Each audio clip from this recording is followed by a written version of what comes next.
Good evening, ladies and gentlemen, and welcome to another edition of Seekers of the Supernatural. I'm your moderator, Tony Spera, along with special guest Addie, and Ed Warren, and Lorraine Warren. Tonight, Addie is going to talk about a haunting that occurred to her in her home that she had lived in previously for about 15 years. Suddenly, phenomena began to occur, and she'll tell us all about it tonight, and she had to call in the Warrens, of course.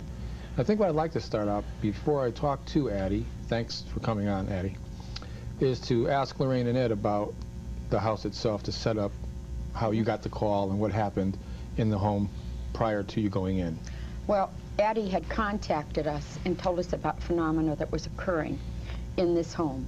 At that time, Addie was running it as a bed and breakfast. It's a beautiful old home, beautiful furnishings, and told us about things that were occurring, not just to her, her two children, and her husband, but also to people who would be guests in the home.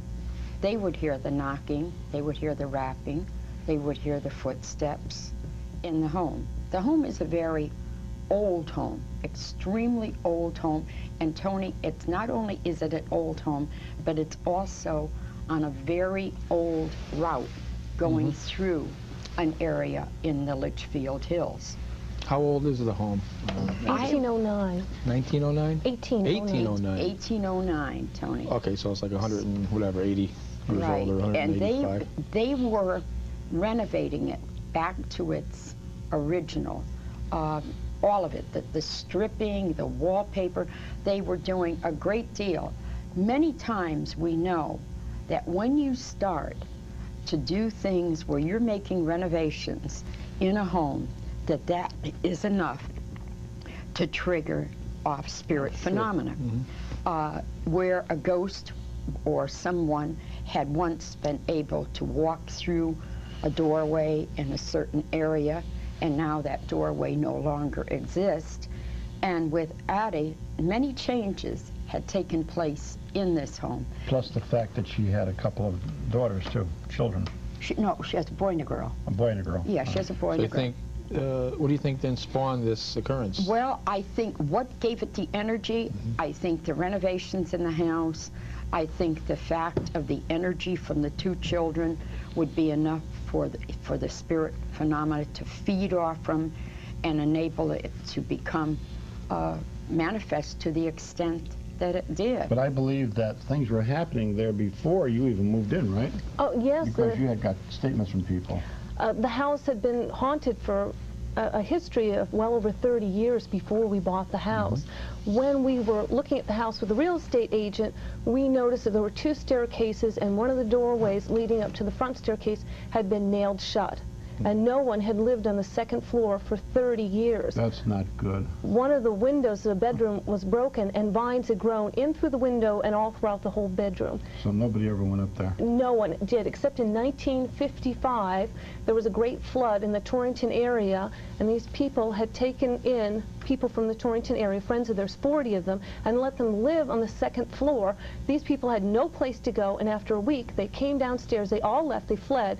They said there was something on the second floor that didn't want them up there, and they left. And other phenomena happened, but we didn't know about it at the time when we bought the house. They sold it to us without telling us about that. So we got a bargain. We got a beautiful federal colonial, 1809, 44 acres for $60,000. Wow. How many acres? 44. 44 acres. And what year did you buy the home? Bought it 20 years ago. So like 1976, 77? My God. It was a very good price. I'll give her $45,000 now. You're right. Well, we were wondering what was wrong with the house. My husband went through it thoroughly and couldn't find anything structurally wrong with the house. And we your moved husband's in. a carpenter, right? An engineer, but he worked his way through college as a carpenter. We moved into the house and we had a big argument. I told him, I said, stop leaving the doors open. You're letting the dogs out. And he said, I'm not leaving the doors open. He said, you're leaving the doors open. Wow. And this argument went back and forth, and then he pointed to the back door. He said, I can lock this door, turn my back on it in this room, then turn around, and this door's open. And so that night, we went around and we locked up every window, every door in the house, and as we went to bed, my husband said, I feel that we're locking something in with us. We're not locking something out. And then that morning, we got up and we came downstairs. Every door was open. every door. And the dogs were out on the lawn, and we became hysterical. We didn't know what was opening the doors. We couldn't understand what was happening in the house. It had to be somebody from inside then, right? Oh, without a doubt. We realized there was something in the house with us. How long after you moved into this start? Immediately. Immediately? Immediately. We bought it during the summer. We were getting into fall. It was getting colder. We didn't know what was happening. And I just remember one day I just stood in the dining room and I said, I don't know who's opening the doors, but if you don't stop, I'll go next door, because we do live next door to a Catholic church. And I said, I'll bring a priest over and I'll have him bless the house. And then the doors stayed closed, but we had other phenomena that happened.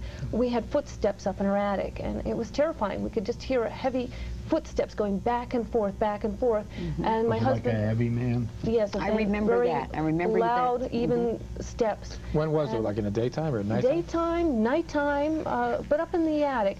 And my husband would insist on going up there, and I would beg him not to go up there, and we'd never find anything up there. And sometimes you got to beg him to go up there. Well, he was pretty fearless about making confrontations with it. I was terrified. I was beginning to realize that it wasn't a person we were dealing with. In his mind, he was still hoping to find a person that he could attribute this to, because after we bought the house, we did have people come back. They thought it still belonged to the previous owners, and we had to change the locks, and so we were finding real people in the house, and he was hoping he was going to find a child or a kid breaking into the house. Trying to think logically. Yes, yes. We always tried to base all the problems on the house to something in reality first. We would have the piano play, and we would run into the library, and it would stop, and we would think, well, maybe the cat walked across it, but it sounded like classical music. How could the cat do that? We had loud, explosive noises in the house, followed by breaking glass, and we could find no explanation for those either. And we thought, well, maybe there's an underground... You didn't find no broken glass either, right? We thought maybe there's an underground cave, and then my husband thought, well, maybe we're going through a time warp or something. We never really thought about in the terms of a ghost, a haunting, or a demon.